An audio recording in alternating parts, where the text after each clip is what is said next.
Bonjour à toutes et à tous. Alors, on va laisser quelques minutes, enfin quelques secondes pour que les gens se connectent. Je vois que les chiffres montent.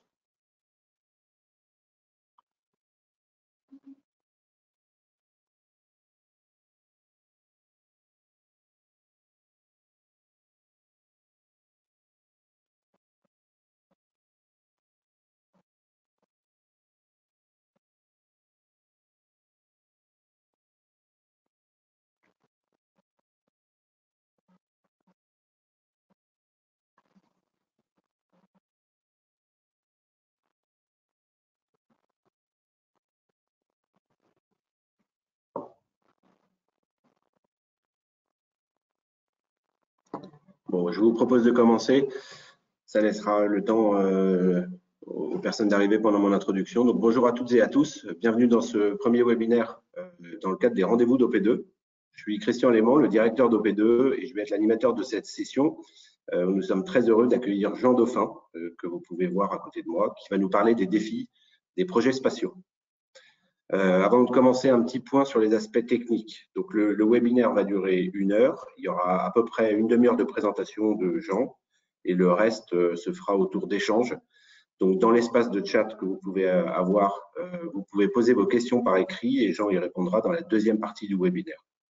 Et puis, la session est enregistrée et elle sera donc disponible en replay par la suite. Alors, quelques mots sur Jean avant de lui laisser la main. J'ai la lourde tâche de l'introduire. Jean est ancien directeur des programmes spatiaux chez Airbus Defence and Space, qu'il a rejoint en 1982. Donc, il a eu, à travers son expérience, la chance de travailler dans la plupart des domaines clés de l'industrie aérospatiale. Donc, la conception, la production, l'ingénierie système, les programmes de télécommunication, d'observation de la Terre, de navigation par satellite et d'exploration de l'univers. Il a participé à la plupart des grands programmes qui ont fait le spatial européen, donc de Copernicus pour l'Union européenne à l'exportation, pour laquelle Airbus et la France sont devenus les leaders mondiaux. Il est aussi administrateur de Airbus Defence and Space Intelligence. Il a soutenu le développement de cette entité qui est devenue le deuxième opérateur commercial mondial d'observation spatiale. Et donc, dans ce but, il a géré la création de la constellation Pléiade Neo, notamment, qui est un système multi-satellite innovant qui combine performance et rapidité de livraison des informations. Et tout ce programme-là a été livré dans un temps record. Alors Jean et OP2 et moi en particulier, nous nous sommes rencontrés autour du projet Rosetta, qui est le petit robot bijou technologique qui s'est posé sur la comète il y a quelques années. Et puis, partageant une passion commune et une philosophie commune de la gestion des projets, nous sommes restés en contact au point que Jean, qui est depuis 2021 un consultant freelance qui met à ses compétences de gestion de projets complexes au service de la performance de tous les projets Deep Tech, participe avec nous sur certains projets et certaines mises en performance de ces projets. Donc, il est là aujourd'hui pour nous partager son expérience des projets spatiaux qu'il a conduits et il va insister sur certains éléments clés qui peuvent s'appliquer autour de l'ensemble des projets de la Deep Tech. Il insistera notamment sur l'importance de l'anticipation et de la gestion des risques dans le compte à rebours. Donc Jean, je te laisse la main. Merci Christian, merci OP2 de me donner l'occasion finalement de parler de ce que j'adore faire, c'est-à-dire gérer des projets ambitieux avec des réussites, des échecs, mais tout ce qui fait grandir une équipe. Je vais vous inviter à un voyage. Je ne vois pas la slide passer, si ça y est, c'est bon. Donc, je vais vous inviter à un voyage dans l'univers des projets. Là, un petit mot supplémentaire de moi. Je suis ingénieur. Je suis venu au spatial il y a 40 ans et j'y suis resté jusqu'à coordonner en fait effectivement les programmes spatiaux d'Airbus dans tous les domaines. Ce qui a été mes moteurs pendant tout ce monde, c'est les humains, les clients et les générations futures en particulier. Vous voyez sur cette slide, c'est le moteur de ma motivation. En langage projet, on y reviendra un petit peu, ça s'appelle du stakeholder management, c'est un peu élargi. C'est un must de la gestion de projet, on en reparlera. En tout cas, la dimension humaine dans un projet est fondamentale. Dans les projets, une partie de ce que je voudrais que vous compreniez, c'est que Un projet, pour moi, c'est la capacité de fournir un produit ou un service qui satisfait un besoin. On parle donc d'utilisation, on parle de client, et cette utilisation, elle guide mentalement l'équipe. Ça revient à dire que dans ma carrière, par exemple, je suis allé sur Mars. Alors, c'était dans ma tête, évidemment, mais on a emmené une équipe sur Mars, alors qu'en fait, on faisait un vaisseau spatial pour atteindre Mars et libérer un petit atterrisseur. Ça, je l'ai fait avec Ferrari. Bon, c'est un petit clin d'œil parce qu'il semble bien que les explorateurs du système solaire ont un peu d'humour et ils apprécient tous les voitures de sport rouges. Moi, c'était avec Ferrari. Elon Musk, ça sera avec une Tesla. C'est pas tout à fait pareil. Ceci étant, je voudrais insister sur la conclusion de ça. Le spatial, c'est un marché, c'est un business. C'est exigeant et néanmoins, être un business n'exclut pas l'inspiration qui vient avec le business. J'en viens au projet. Les projets dans la vie, c'est la diversité. Tu peux passer la slide suivante. Ouais, merci. La diversité, c'est la norme dans la vie. Et il en va de même pour les projets. Vous voyez 3 exemples de projets sur cette slide. Ça va du productivisme le plus intense jusqu'à l'œuvre unique de la Sagrada Familia. Tout ça, c'est des projets. Il faut les gérer en fonction de leur diversité.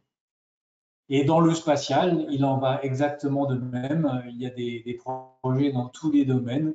Il y a des projets qui sont alliés au productivisme avec la photo de droite, on voit un bouquet de satellites OneWeb prêts à être lancés. Donc, on parle de 1 satellite à 2 satellites par jour de chez OneWeb, jusqu'à des satellites uniques au monde, comme les photos qui sont plutôt à gauche.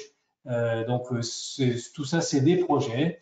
L'environnement spatial fait que ces projets sont peut-être un tout petit peu plus difficiles que les autres, en particulier parce qu'une fois lancés, les engins spatiaux sont difficilement réparables, même si on y arrivera peut-être un jour.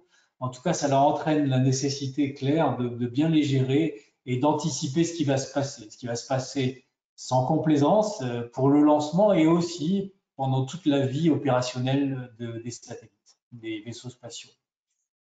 De fait, cette diversité fait qu'on est obligé d'appliquer des méthodes de base qui sont robustes, déployées, démontrées avec des gens qui savent les utiliser, mais qui savent aussi adapter au cas par cas. Alors, on voit ici Rosetta, dont Christian a parlé en introduction. C'est évidemment un projet iconique.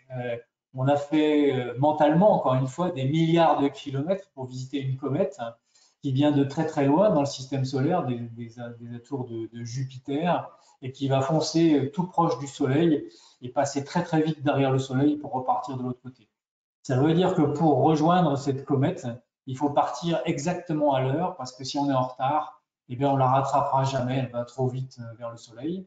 Et de fait, le timing est intéressant. On parle aussi d'un compte à rebours, et pas seulement celui de la fusée, mais aussi celui des années nécessaires pour voyager jusqu'à la comète. On parle de plusieurs années, 5 à 6 ans, et pour se synchroniser avec la comète qui arrive du fin fond du système solaire.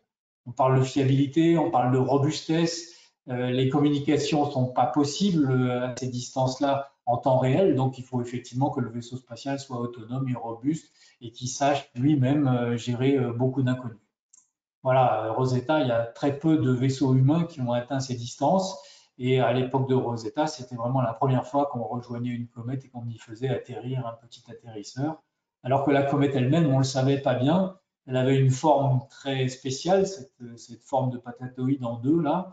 Et en plus de ça, elle tournait assez vite sur elle-même. Donc, il a fallu gérer tout ça à la fin. On savait qu'on partait dans l'inconnu, mais on ne savait pas exactement ce à quoi s'attendre. Une autre icône de projet, maintenant c'est beaucoup plus actuel puisque c'est la sonde le vaisseau spatial qui va vers Jupiter. C'est presque plus loin que Rosetta. Et c'est plus complexe parce qu'en fait, on va pas seulement voir Jupiter, on va explorer plusieurs lunes de Jupiter qui tournent autour de Jupiter. Ça donne un scénario de mission qui est assez complexe et qui lui aussi est soumis à une fenêtre de tir. Il faut lancer à un bon moment, parce que sinon, on aura du mal à rejoindre Jupiter. Et derrière, on aura un scénario d'exploration des lunes qui sera un petit peu tronqué. Donc, le timing est très important. On peut penser que Jupiter est là depuis des centaines de milliers d'années, mais pour le rejoindre et explorer les lunes, On parle d'une fenêtre de tir de quelques jours en août 2023. Il faudra qu'on soit à l'heure. Ensuite, le projet finalement le plus complet que j'ai amené dans mon expérience et qui va me permettre probablement d'introduire les racines de la qualité et des performances d'un projet, c'est le projet Pléiades Neo. Pléiades Neo, c'est un investissement Airbus pour doter Airbus Defence and Space Connected Intelligence d'une usine à images et pour que cette partie d'Airbus reste le leader des services en observation de la Terre, comme il l'a toujours été depuis les débuts, depuis Spot 1, 2, 3, 4, 5, 6, Pléiades 1, 2, et maintenant donc Pléiades Neo. Par rapport à la génération précédente, les utilisateurs nous ont demandé, nous ont imposé, nous ont conduit à générer des satellites qui sont 2 fois plus compacts, qui sont 2 fois meilleurs en images, qui vont aussi faire beaucoup plus d'images qu'auparavant. Et il va falloir le faire, il a fallu le faire beaucoup plus vite qu'auparavant parce que on était sous compétition du deuxième acteur majeur mondial de l'observation de la Terre, qui est Digital Globe, un américain, et qui lui aussi avait une nouvelle génération. Il fallait absolument être avant lui, et donc on l'a été. La décision de programme, ça a été 2016, et en 2021, on avait la première paire de Pléiades Neo qui était en orbite. On a eu à gérer des risques. Alors, par exemple, on a dû se satisfaire de Vega de première génération parce que bien que les 2 satellites que vous voyez sur l'image sont optimisés pour partir ensemble sur un Vega C, la 2e génération de Vega, eh bien, la qualification de Vega C était en retard. Donc, on avait un plan B qui était là dès le départ, qui était de lancer les 2 satellites séparés, chacun sur un Vega. Ce plan B, il fallait absolument l'avoir prévu, sinon on aurait eu du mal à le mettre en route. Le système Pléiades Neo, c'est un système complet. En fait, on parle des satellites, mais c'est un système complet qui permet finalement à un utilisateur, à travers des segments sol, à travers des systèmes de télécommunication, à travers des systèmes de programmation des satellites, de demander quelque chose, de demander une image, plusieurs images, de demander des trains d'images et de les recevoir directement sur son terminal. Donc, c'est vraiment un système complet qu'il a fallu mettre en place. C'est donc un investissement significatif et le premier euro du système, de cet investissement, revient quand les satellites sont en orbite et que tous les éléments marchent. Ça veut dire que l'ensemble du projet a été directement conduit par le business case, par l'utilisateur. Toutes les décisions, elles ont été pesées en fonction du retour client estimé. Les priorités du programme, quand il fallait couper des coins, aller plus vite, se satisfaire d'une situation qui n'était pas exactement parfaite, eh bien, il fallait la jauger en fonction du retour client et de ce business case qu'il fallait mettre en exergue et en premier dans les priorités nécessaires. Donc, on a fait une conception ad hoc, on a produit en batch, on a fait du design, c'est pas du design to cost, c'est du design to purpose. Je ne sais pas si ça existe encore dans le landerneau de la terminologie du design, mais pour moi, c'est très important. Et on a aussi industrialisé les 4 premiers satellites avec les préceptes du New Space de façon à réduire les temps de cycle, les coûts, le temps de livraison sur le marché, mais aussi, bien sûr, de garder la qualité nécessaire, strictement nécessaire. Voilà, donc ça, ce sont 3 icônes de ma carrière. Quels sont les enseignements que j'en ai tirés? Alors, j'ai essayé d'y réfléchir un petit peu et pour moi, il y a cette petite fleur de 7 racines des performances d'un projet qui s'affiche par-dessus les bases du project management. Les bases du project management, il y a énormément de gens qui savent l'enseigner. Il y a des instituts dédiés qui qualifient les gens, qui certifient les gens. Chez Airbus, on certifiait nous-mêmes les personnes qu'on mettait en position de chef de projet, on les faisait croître et développer pour ça. Donc il y a des bases, il y a des fondations du projet. Au P2, c'est très bien le faire. Mais je vais vous parler de ce qu'il y a au-dessus Et c'est là que la différence se fait entre un projet qui va au bout et qui réussit à satisfaire ses utilisateurs avec le bon coût et le bon calendrier par rapport à un projet qui prend l'eau finalement, pour parler cru. La première racine, c'est de faire mentir la loi de Murphy.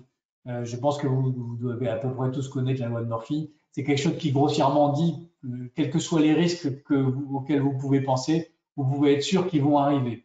C'est pas exactement comme ça que Murphy l'a conçu, et c'est pour ça que j'ose dire il faut faire mentir Murphy. Parce que sinon, il n'y aura pas de performance. Il n'y a pas de performance sans aller chercher les limites.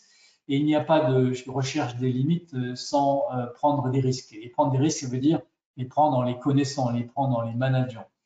Donc, pour moi, l'image de cette moto, c'est quelqu'un qui regarde la sortie du virage en accélérant, qui sait qu'il y a un entraînement nécessaire pour le faire, qui a confiance dans l'équipe qui a préparé la moto, qui a confiance dans les composants de la moto, qui sait que l'expertise de l'équipe a été complètement dédiée à rendre cette moto performante.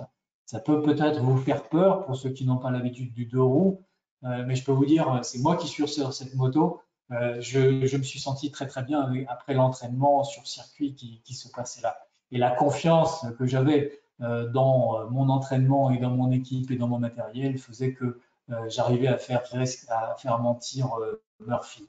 Pour ça, il vous faut plein de choses. Il vous faut finalement des risk managers, il vous faut des routines qui sont suffisamment dynamiques de gestion de risque. Ça peut être toutes les semaines, on se met sur la gestion de risque. Toutes les semaines, on revoit une partie du risque portfolio que vous avez conçu et développé et amélioré au fur et à mesure du projet. Vous avez des panels pluridisciplinaires avec délégation du projet pour décider si on prend, si on ne prend pas, si on lance le plan B, le plan C, le plan D. Et ça permet effectivement d'avancer très très vite et d'aboutir à un projet succès. La slide suivante, c'est pour vous parler de regarder devant. Ça fait un lien avec la moto. Si avec la moto, vous regardez dans le rétroviseur, vous avez loupé la sortie du virage et vous n'allez pas être performant. Et au pire, vous allez même aller regarder dans les champs à côté ce qui se passe. Regardez devant, ne regardez surtout pas dans le rétroviseur. Bien sûr, il faut être systématique. Bien sûr, il faut savoir où vous en êtes. Bien sûr, il faut savoir pourquoi on est arrivé là, de façon à pouvoir réagir dans le futur.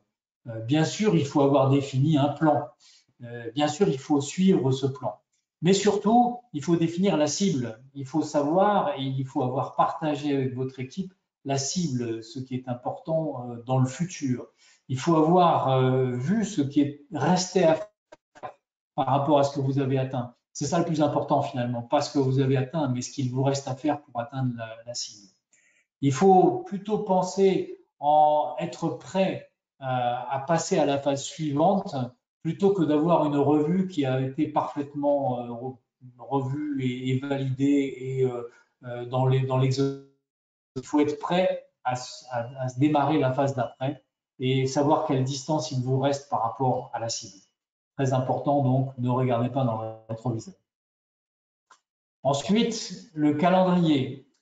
Alors, je vais barrer le calendrier parce que c'est un compte à rebours. La présentation ici vous montre un petit peu stylisé un diagramme temps-temps qui montre au fur et à mesure de l'accomplissement du projet comment les jalons du programme sont atteints. Les jalons, il faut bien les choisir. Il ne faut pas que ça soit des jalons uniquement contractuels. Ça doit être des jalons qui sont effectivement physiquement représentatifs de l'avancement du projet. Parfois même, ce sont des jalons qui sont uniquement là pour caractériser la préparation, l'état de préparation à la suite. Ce sont des jalons qui permettent de dire on va nourrir le projet grâce à l'accomplissement de ces jalons. C'est parfois des jalons tout bêtes, ce n'est pas forcément des jalons super emblématiques. Ce projet-là, vous le voyez, la colonne de droite, elle montre que on a mangé la marge initiale du projet. Il y avait à peu près 3 mois de marge sur ce projet. On en a récupéré un petit peu à la fin et finalement, on est arrivé un petit peu avant la date initialement contractuelle. Alors, la date prévue, elle n'a pas été atteinte, mais la date contractuelle, elle a été atteinte. Et ça donne l'impression que les jalons ont été déroulés les uns après les autres, avec un petit peu de délai pour certains et quelques arbitrages difficiles. Ceci étant, les sous-jalons, chaque jalon a été complètement replanifié. On a probablement changé 10 ou 15 fois le calendrier pour arriver à tenir ces jalons. C'est ça qui est important. Il faut effectivement, bien sûr, respecter la qualité, mais toujours changer. En tout cas, être prêt à pivoter dans le calendrier de lancement. Le projet, c'est aussi une aventure humaine. Il faut évidemment que les chefs de projet et l'équipe projet aient des talents, des talents et des compétences de gestion de projet. Il faut qu'ils sachent ce que c'est qu'un Work Paradigm Structure. Il faut qu'ils sachent gérer un calendrier. Il faut parfois qu'ils aient la notion de ce que c'est que de Learn Value System, des revues, cet ensemble. Tout ça, c'est bien, il faut l'avoir. Mais il faut aussi avoir des talents qui sont des talents plutôt de leadership. Il faut avoir la culture de l'ensemble du système, savoir gérer les interactions. Il faut savoir négocier avec le client comme avec les services internes d'une société. Il faut savoir avoir le moment de lâcher prise, déléguer, avoir confiance en son équipe, savoir résoudre les problèmes plutôt que savoir dérouler un calendrier, savoir prioriser les étapes et surtout être focalisé sur le résultat. Le chef de projet, il doit avant tout donner confiance à son équipe, à ses clients, à ceux qui sont les stakeholders à l'intérieur. Donc, c'est une question de leadership. Ensuite, il faut savoir se faire aider dans un projet. Il ne faut pas considérer que le projet, c'est un tout en soi et qu'on est seigneur et maître, parce que c'est un bateau qui part au large. L'ensemble de l'organisation de la société qui conduit le projet est là à votre disposition. Les clients eux-mêmes sont là à votre disposition. J'exagère un peu, évidemment, pour forcer le trait. Et il faut se faire aider par tous les experts nécessaires. Parfois, il faut les choisir, ces experts. Et c'est là où j'introduis la fable des 3 F. Il faut bien les choisir, les experts qu'on a. Il faut éviter les fâcheux. Les fâcheux, c'est ceux qui vont vous trouver plus de problèmes que vous n'en avez aujourd'hui. Les frileux, c'est ceux qui vont voir des risques partout et qui vont en fait vous ralentir, vous passiver, même vous faire peur à vos stakeholders, faire peur à vos clients, au point qu'ils vont finalement gêner la performance du projet. Et puis il y a les fous aussi, il faut essayer de les éviter parce que eux, ils vous emmèneront dans des endroits où vous serez dans des états de risque phénoménaux et ils vous emmener au désastre. Alors, il faut essayer de les éviter, mais c'est parfois impossible. Et donc, le chef de projet et son équipe sont là pour les gérer. Alors, l'équipe du chef de projet, c'est majeur. Il faut avoir le luxe de choisir son équipe. C'est pas forcément facile, mais ce luxe, il est absolument indispensable. Le luxe, c'est aussi de choisir des gens qui ne sont pas forcément les meilleurs dans chacune des compétences, même si chacun de vos départements horizontaux vous confie le meilleur d'entre eux, le meilleur ailier, le meilleur centre, le meilleur demi de mêlée, le meilleur ouvreur, le meilleur premier avant, le meilleur troisième ligne. Il faut avant tout penser au casting, c'est-à-dire à la cohérence globale de l'équipe. Parfois, ce n'est pas forcément les meilleurs à chaque poste qui vont créer la même équipe, et c'est du ressort du projet de choisir ça. C'est un casting, donc c'est comme les films. Les meilleurs films sont ceux pour lesquels les équipes de tournage, les équipes d'acteurs s'entendent le mieux. Il faut avoir aussi des outils de visual management de façon à pouvoir les entraîner et leur expliquer à ces acteurs où est la cible. Pour finir, dans les majeurs que j'ai relevés, on parle souvent dans les disciplines de projet des KPIs, les Key Project Indicators. Parfois même jusqu'à un point où vous avez à gérer 25, 30, 40, 50 indicateurs de performance et que vous finissez par avoir des heures passées à les gérer, à les produire, à les montrer, à les expliquer. Je pense qu'il faut bien sûr avoir des indicateurs détaillés, mais il faut avoir 3 indicateurs qui sont les piliers majeurs de la performance pour moi, qui sont les indicateurs de livraison globalement, les indicateurs de satisfaction des clients ou des utilisateurs, c'est selon les cas, globalement, et les indicateurs de performance économique du projet. Ils sont tous liés. Si ça livre pas, les clients sont pas satisfaits. Si ça livre pas, la performance économique est en danger. Si le client est pas satisfait, il paiera avec difficulté, donc la performance économique du projet sera elle aussi en difficulté. Et si la performance économique du projet est en difficulté, vous n'aurez pas les ressources nécessaires pour réagir aux aléas du projet et assurer les livraisons et peut-être lâcher un petit peu de lest si le client vous le demande et que c'est aux limites du contrat pour éviter de finir avec des avocats partout dans un problème juridique. Donc ces 3 piliers-là, ils sont majeurs et il faut essayer avant tout de ne jamais commencer par la performance économique. Si vous focalisez l'action du chef de projet sur la performance économique, il va nuire aux 2 autres piliers et à la fin, ça sera une catastrophe. Je finis sur une petite note humoristique qui est issue finalement de projets assez anciens, les projets de la NASA. Ceux-là sont retirés du service depuis longtemps. Je vous laisse un petit peu regarder les nécessités, les must-have que les gens de l'époque ont proposés. Bon, il y en a 3 qui me plaisent beaucoup. Il faut avoir un cool head at the joystick, parce que pour être chef de projet, il faut un sacré sang-froid.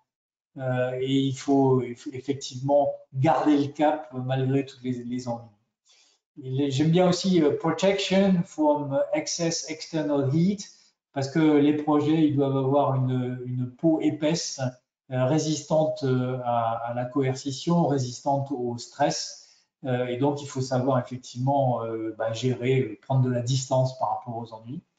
Et par rapport aux ennuis, il faut avoir le nose for trouble, parce que on aura beau avoir tous les outils du monde pour faire de la gestion de risques, on aura beau avoir tous les experts du monde pour vous dire où sont les risques majeurs et les priorités à gérer. Au niveau du projet, il faut avoir du nez, il faut avoir de l'expérience et pouvoir faire le tri dans ce qui est important et pas important. Voilà, je vous remercie de votre attention. J'espère que vous n'avez pas été rebuté par le côté un petit peu décalé de mon exposé. Pour les bases du projet, encore une fois, il y a tout ce qu'il faut. Je pense qu'il y a de très bonnes formations. Maintenant, la plupart des écoles d'ingénieurs et des écoles de commerce ont des formations au management de projet. Il faut évidemment s'adapter aux nouvelles techniques. Les projets agiles, c'est quelque chose, mais c'est de mon point de vue tout à fait naturel. C'est complété par de l'expérience et du mentoring, des bons experts, des bonnes entreprises qui vous soutiennent dans la gestion de projet. Si vous devez garder 2 préceptes de cette présentation, ne regardez pas dans le rétroviseur et gérez vos risques tous les jours en gardant vos propres peurs et celles des autres à bout de gaffe. Voilà, feel the pressure and do it. Merci de votre attention. Merci beaucoup, Jean. Avant de passer aux questions, on avait une question à vous poser pour savoir un petit peu comment est-ce que cette présentation résonne pour vous. Donc, le temps de vous laisser répondre, je vais poser la première question qui est vraiment orientée spatiale à Jean et ce qui va vous laisser le temps d'y répondre. Alors, Jean, aujourd'hui sur Pléiades Néo, quelles sont les performances et où en est le projet ? Alors, le projet, il est finalement presque à mi-parcours puisque on lancera, enfin Airbus lancera la pile de 2 satellites que vous avez vu sur la planche cette année, donc dans un des premiers Vega C. Ça complétera la constellation à 4 satellites et permettra d'avoir un temps de revisite, c'est-à-dire une fraîcheur d'image de l'ordre de 2 à 3 par jour, ça dépend de l'endroit que vous visez. Et les performances sont excellentes. Tous les critères majeurs et notamment ceux de satisfaction des utilisateurs sont là. Je pense Airbus aura une usine à service en observation de la Terre qui sera parfaite dès l'émergence des 4 satellites. Les 2 premiers sont déjà en orbite depuis 1 an même. On est sur de l'observation civile ? On est sur de l'observation pour tous les utilisateurs. Les acteurs de défense sont un pilier de l'utilisation de Pléiade depuis le début. Il y a aussi une délégation enfin une délégation, voilà, un contrat avec la défense pour servir les utilisateurs de défense avec Pléiade et les autres, Pléiade Neo en particulier. Mais bon, les acteurs de défense ont leur propre système de souveraineté, bien sûr, qui vont encore plus loin que les systèmes commerciaux qu'on propose. Merci Jean. On peut diffuser les résultats et je te laisse commenter.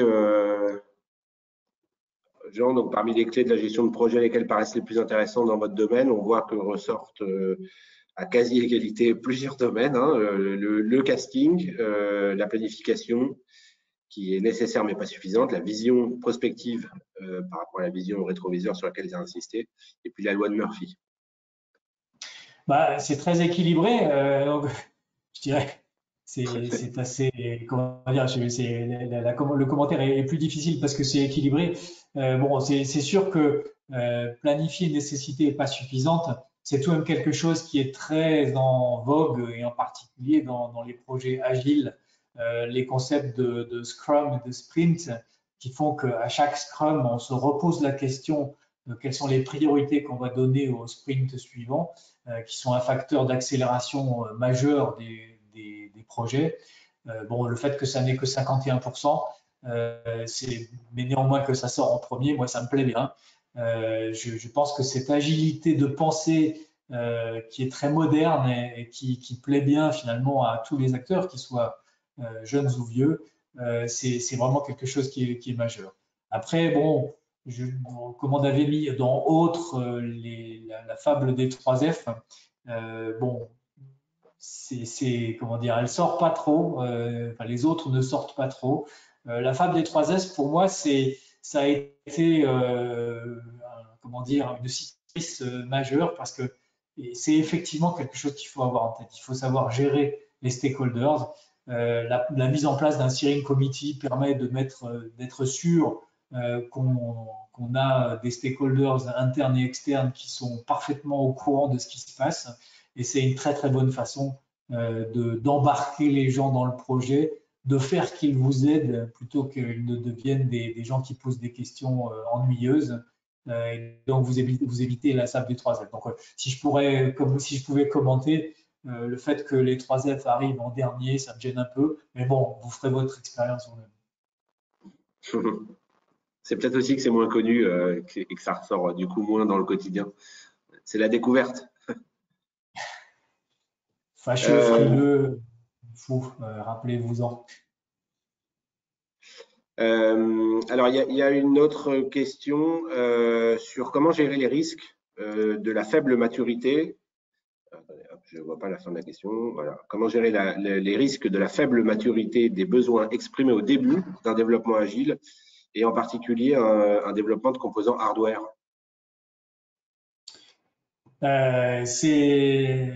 Oui, enfin, c'est effectivement, c'est la faible maturité du client, la faible maturité des spécifications que vous pouvez recevoir, le côté évolutif d'un cahier des charges.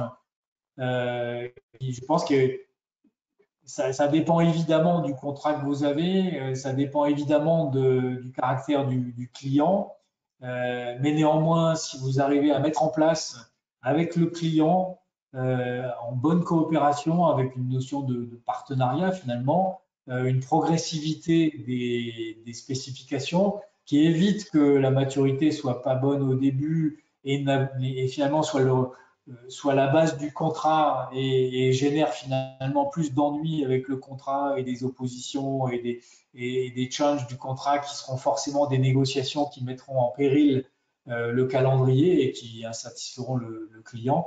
Il vaut bien mieux parler au client et lui proposer un schéma finalement de partenariat. Alors ne prenez pas partenariat au pied de la lettre, encadré par le client avec chacun sa position, mais s'entendre bien avec le client pour finalement introduire des zones de flexibilité dans les contrats c'est quelque chose qui permet justement de maturer au fur et à mesure.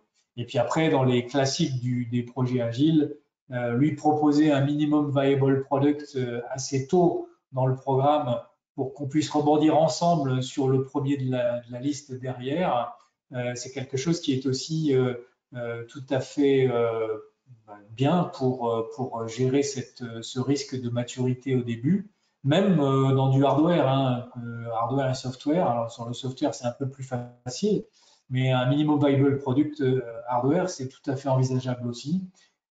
Et c'est l'essence même des projets agiles et du traitement correct du client. Alors, une question qui va un peu dans ce sens-là, qui est peut-être un peu technique, mais sans rentrer dans la mécanique fine, c'est comment est-ce qu'on peut arriver à définir un chiffrage initial avec des projets aussi uniques, si complexes, et justement, qui fait le lien avec la question qu'on vient d'avoir.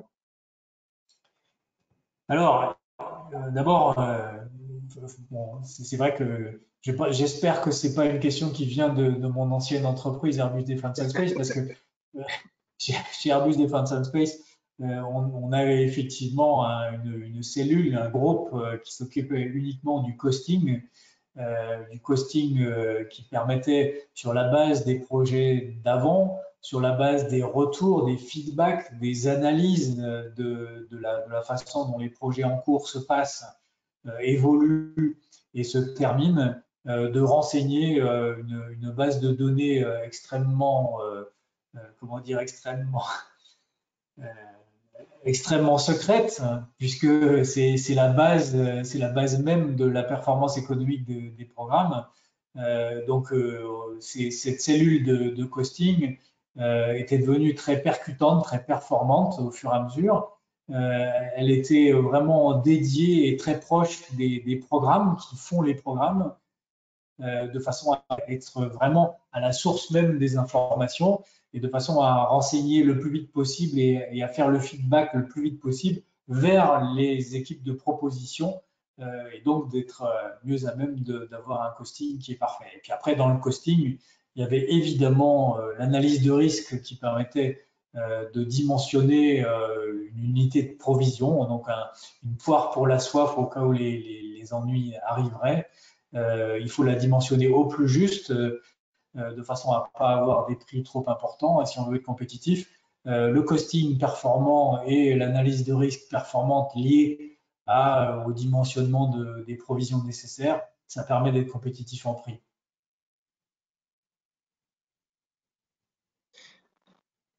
Très bien, merci Jean. Alors une question qui fait le lien avec l'analogie sur la moto qui a été assez appréciée. On dit la moto va où le regard se porte.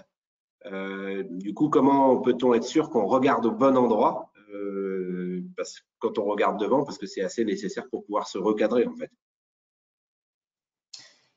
Ah oui, enfin, là franchement, c'est aussi l'entraînement qui fait ça pour les motos. Hein. On va effectivement là où le regard se porte. J'ai un petit peu introduit là en présentation le visual management. Le visual management, c'est très important. C'est pas juste pour faire joli, c'est pour faire partager à toute l'équipe la cible que toute l'équipe a en commun. Et finalement faire que naturellement tous les membres de l'équipe se rendent compte de ce qu'il faut qu'ils fassent à leur niveau, dans leur domaine, dans leurs compétences, avec leurs moyens, avec leurs faiblesses aussi, et avec leurs forces, qu'ils voient où est la sortie du virage dans le projet. Dans les modes agiles, les sprints sont cadencés par les scrums, et dans les scrums, la sortie d'un scrum, c'est quelles sont les priorités qu'on a pour le sprint suivant. C'est totalement majeur et ça permet effectivement aux gens de se rendre compte de la sortie du virage. Et quand accélérer. C'est donc majeur. Et donc aussi, ça reste une aventure humaine, comme je le disais. Le leadership, c'est aussi quelqu'un et un groupe de managers qui sont là pour expliquer où est-ce qu'on va ensemble. Et donc la sortie du virage, c'est aussi à lui de la définir. À lui ou elle, pardon, je devrais éviter les trucs genrés. Non, mais du coup, ouais, ce que je comprends, c'est qu'il y a pas mal d'outils et un peu d'expérience aussi. Oui, sûr que enfin, les projets complexes on met pas du jour au lendemain quelqu'un comme ça en le bombardant, chef de projet, pour aller sur Jupiter, alors qu'il sort d'un projet où il aurait fait un petit bout de matériel, une tige de je sais pas quoi, enfin bref, un petit truc. C'est pas des sorties d'école qui conduisent ces projets-là, aussi compliqués qu'ils soient. Donc il faut de l'expérience, il faut du nez, et on les forme, on les développe, on les aide pour se développer, on les encadre, on les fait progresser de projet en projet vers des projets de plus en plus complexes. Alors, une question sur la partie financière. Euh, à partir de quand cette partie financière, elle devient une priorité si elle doit le devenir? Et c'est une notion qui n'est pas trop mise en avant dans le reporting, enfin, qui n'apporte pas de prise de décision parfois, ce côté financier pur. Et donc, quels sont les leviers pour réduire ce reporting? Quels sont les leviers pour, pardon, réduire? Oui, pour réduire ce reporting. Ouais, je n'ai pas proposé de le réduire, j'ai proposé de l'équilibrer avec les deux autres piliers. Dans un projet, effectivement, la performance financière, c'est presque une conséquence des deux autres. Encore une fois, je caricature beaucoup, mais le client est roi et son consentement à payer, il est vrai dans la deep tech comme dans le commerce. S'il veut pas payer ou s'il n'a pas envie de payer, ça sera forcément plus difficile. Donc, sa satisfaction générera ou pas de la performance économique.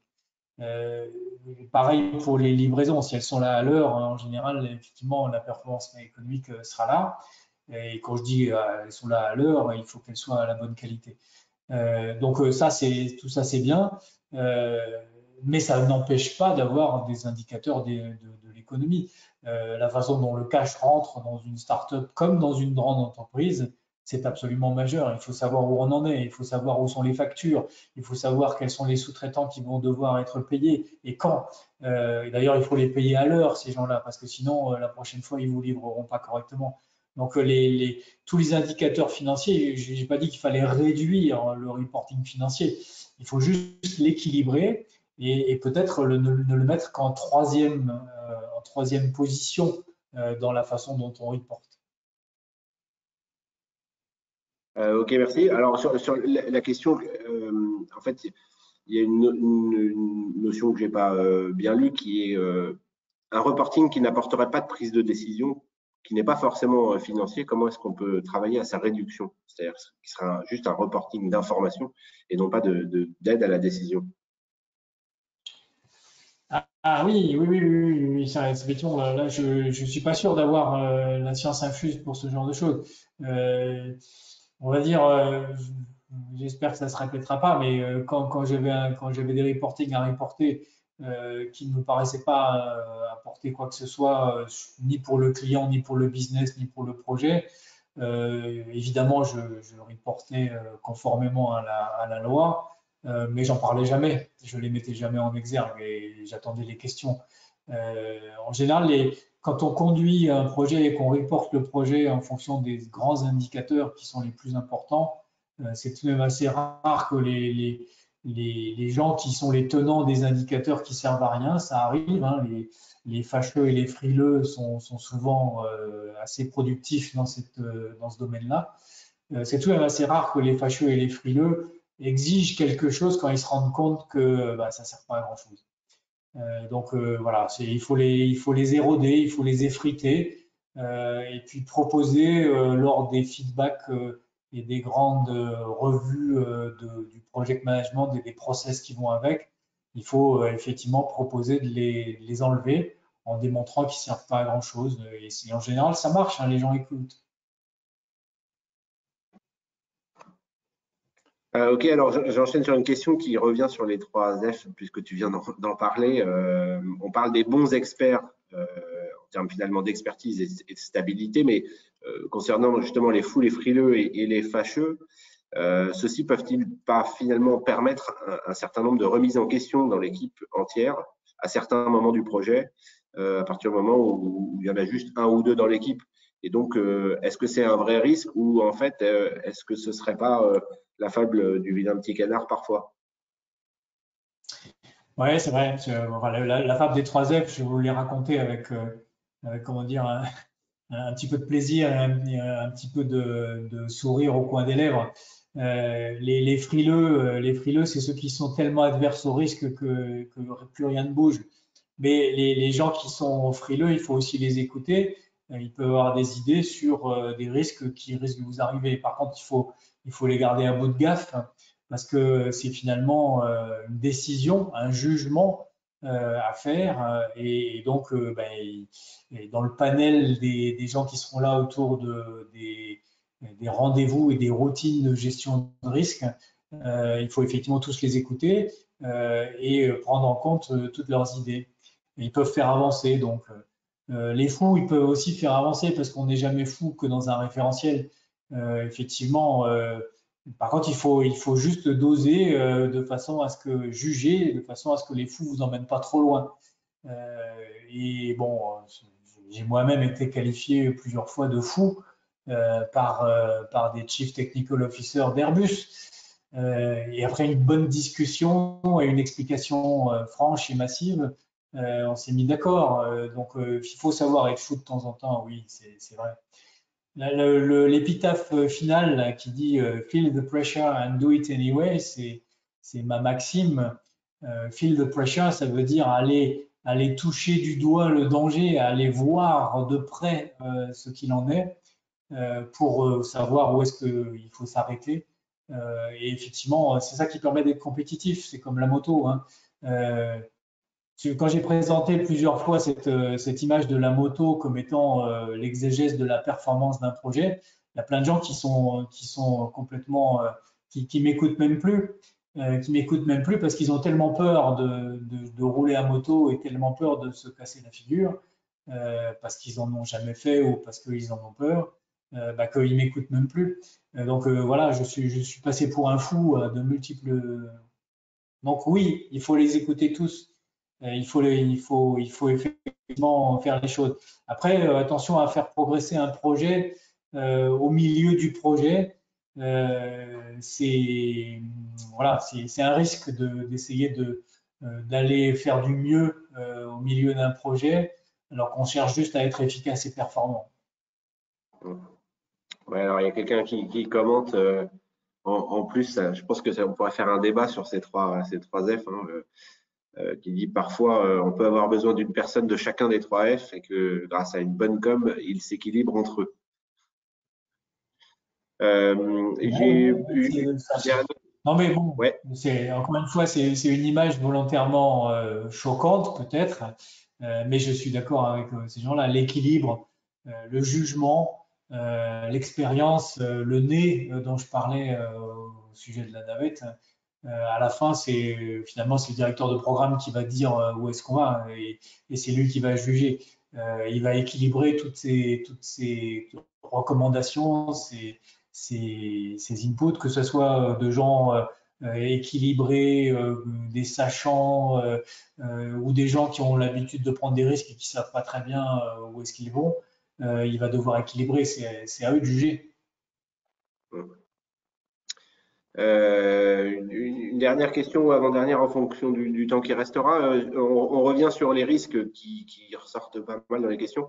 Sur la gestion des risques, avec le volume et la nécessité de les gérer, est-ce qu'il existe une meilleure méthode que les autres ou est-ce qu'on est dans quelque chose de très classique? Et pareil, est-ce qu'il existe un outil qui serait meilleur que les autres ou les outils assez classiques qu'on peut retrouver? Est-ce qu'il y a de l'innovation que vous avez utilisée dans la gestion des risques, méthodologiquement ou avec un outil pour les piloter et les maîtriser? Je vais commencer par la dernière partie de la question. Au niveau outils, il en existe pas mal des outils. Chez Airbus, on en avait un. Il était imposé par le, par le corporate pour être homogène dans toute la société. Bon, très bien, il faut prendre l'outil.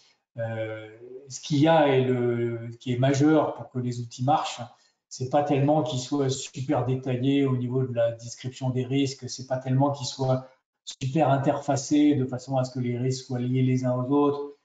C'est pas tellement qu'ils aient une interface de reporting qui soit excellentissime, c'est qu'ils permettent avant tout la gestion des routines de risk management, c'est-à-dire les panels multidisciplinaires qui permettent de regarder ensemble les risques et de dire celui-là on l'enlève, celui-là il est majeur, celui-là il est en train de monter, celui-là il faut absolument déclencher les plans B qu'on avait prévus au départ. Et donc il doit avoir une interface qui permette cette interaction. Bon, les panels pluridisciplinaires, je dirais, c'est 5 à 10 personnes maximum qui vont devoir utiliser l'outil comme un outil opérationnel. Et ça veut dire que l'outil, néanmoins, il doit être assez simple. Ou s'il n'est pas simple, que le risk manager l'a détaillé par en dessous, il faut qu'il y ait un niveau de synthèse du reporting qui permette de se rappeler de quoi on parlait, parce que de temps en temps, le risque, on l'a mis dans le risk portfolio tout au début, et on se met à le regarder parce que les échéances arrivent. Et donc, ça se gère en priorité. Donc, il faut qu'il soit simple, cet outil. Après, pour la première partie de la question, je pense que encore une fois, c'est des humains qui sont derrière les outils. Le risk manager, c'est un animateur hein, du portfolio, c'est pas un gestionnaire du portfolio. C'est effectivement qui doit aussi sentir presque aussi bien que le chef de projet les choses qui vont pas ou qui vont pas bien et qui saura alerter tous les autres. Je ne suis pas sûr d'avoir répondu complètement à la question. Tu me dis, Christian, si ça ne va pas. Ça y répond dans le sens où c'est à travers l'organisation en fait, mais pas de méthode spécifique hyper agile ou hyper innovante qui existerait. Plutôt avoir un bon risk manager animateur et non responsable du portefeuille, ce que tu disais. Oui, ça va un petit peu avec l'organisation aussi, hein, puisque dans les 5 à 10 personnes, tu dois tu dois t'arranger, tu dois être sûr que les stakeholders principaux sont représentés, et que c'est pas un truc qui se passe en catimini dans un coin du projet. Encore une fois, il faut se faire aider. Euh, on ne reviendra pas sur les 3 F, mais avoir les bons experts, les bons CTO, les gens qui vont bien à chaque panel de risque, avec des panels de risque qui sont dédiés à une classe de risque et qui ne revoient pas tout exhaustivement à chaque fois, mais qui reviennent régulièrement. C'est effectivement plus de l'organisation opérationnelle du projet. Il nous reste assez de temps, je prends le risque pour une dernière question qui porte plus sur toi. Est-ce que tu auras une grande réussite particulière qui ressort dans cette belle carrière? Ouais, je dirais, je vous ai déjà parlé de Play Neo, dont je suis très fier. Et bon, évidemment, je suis très fier au titre de toute l'équipe d'Airbus Defence and Space qui a fait confiance finalement dans la montagne qu'il fallait déplacer et les calendriers et les coûts qu'on a accepté de prendre. Il y en a un autre dont je suis fier, qui est à la fois pour moi une grande réussite et qui n'a pas été un super projet en termes de calendrier. C'est le projet Aeolus, où on a fait une première mondiale. On a mis en orbite un système d'observation de la vitesse du vent, qui était une des dernières données que les météorologues n'avaient pas globalement tout autour du globe.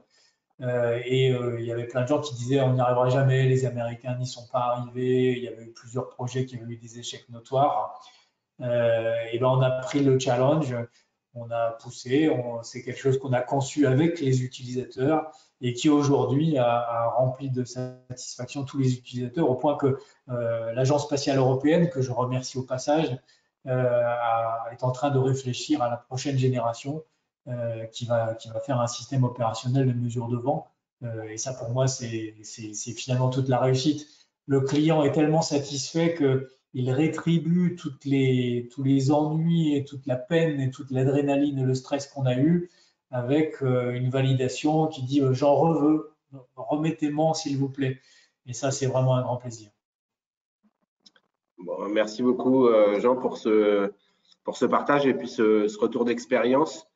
Bon, vous l'aurez compris, hein, ces webinaires, ils ont vocation à vous faire partager de l'information et présenter surtout des retours d'expérience de grands chefs de projet comme Jean. Si vous avez des questions plus spécifiques, on est disponible pour en discuter. Vous avez mes coordonnées qui sont mises ici. N'hésitez pas à l'indiquer dans le chat aussi. Merci à vous tous pour cette participation à ce webinaire et au rendez-vous d'OP2. Et puis rendez-vous au prochain webinaire qui aura lieu en septembre et qui mettra en avant un projet emblématique du monde de l'énergie. Merci encore Jean, merci à tous et puis bonne soirée. Merci aussi à Airbus, à l'Agence spatiale européenne, au CNES, à tous ceux qui nous ont fait grandir autour de beaux projets. Merci.